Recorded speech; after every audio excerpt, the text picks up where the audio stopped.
They failed at everything. A local family mourning the loss of their little boy as state workers tasked with keeping him safe are fired.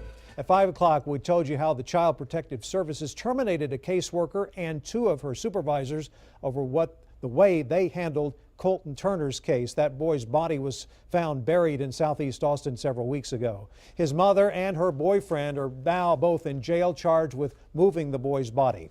But as CPS admits its fault, it shows the problem is even bigger than we imagined. A report out today indicates there are 450 children in Travis County right now whose abuse and neglect allegations were not looked into for more than 2 months. To put the backlog of cases in context, 87 caseworkers in Travis County are each assigned to more than 100 cases. 1 in 3 aren't even investigated. So what happens now? KXAN investigator Robert Maxwell digging into the situation for us. Yeah, Robert, thank you. That backlog of 450 cases in Travis County is actually down from 2,000 a couple of years ago in 2012. Still, we're learning CPS knew the case backlog was putting Travis County children at risk a full month or so before Colton Turner's body was found. On August 4th, it was decided 3 highly trained caseworkers and a supervisor would be parachuted in to tackle those delinquent and difficult cases, and more are coming. They are known as master investigators. In an emergency, it's all hands on deck. By Monday, to further tackle the weighty backlog of cases, CPS will have brought in more than a dozen master investigators to Travis County. Caseworkers from around the state experienced in dealing with kids in crisis. Why here? Last year, CPS records show statewide they investigated 137 child deaths involving abuse and neglect. 5 of those were in Travis County, second in number only to Fort Worth and Tarrant County. Why is Travis County such a hotbed for these? It's a puzzle to us. We don't really know. There are some hot spots around the state. 3 terminations. Is that enough to nip this in the bud? Well, it's a start. Again, if you read the report, you'll see how in all 4 investigations regarding Colton Turner, there were multiple policy violations and there were serious mistakes in judgment. CPS leaders are using Colton Turner's death as a springboard for change. Other than firing investigators and scouring the case backlog, Thursday's review promises starting mid-October, CPS investigators will better track face-to-face visits with children. They've recently started targeted reviews of open investigations, focusing on children under 5 who haven't met with CPS caseworkers. And soon there will be reviews of recently closed cases, some of which may extend beyond Travis County, depending on what is found.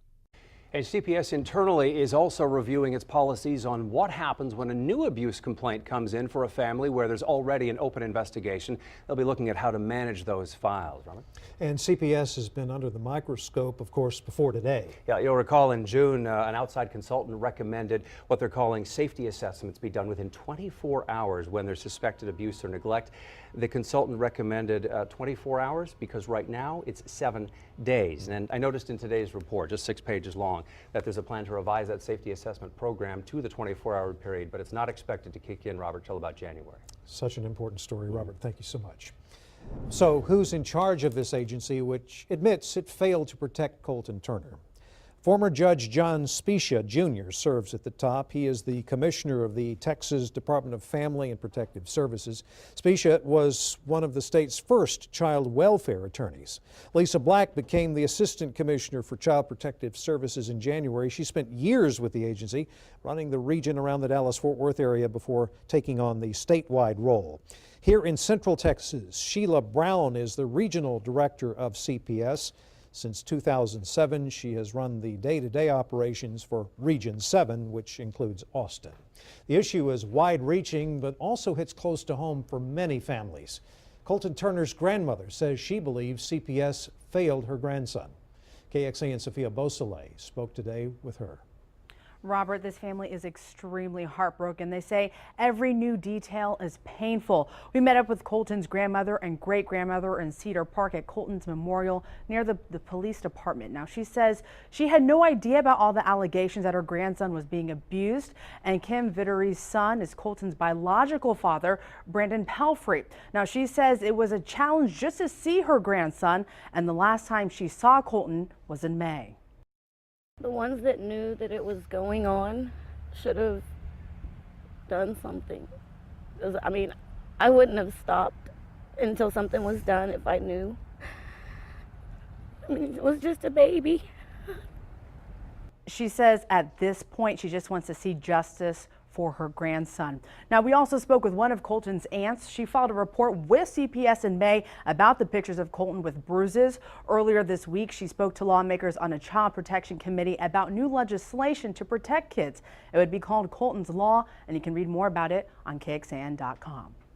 Sophia, thank you. This is an incredibly important and difficult topic, so we want to give you as much in-depth information as possible. At KXAN.com, we posted the entire CPS report with recommendations to that agency.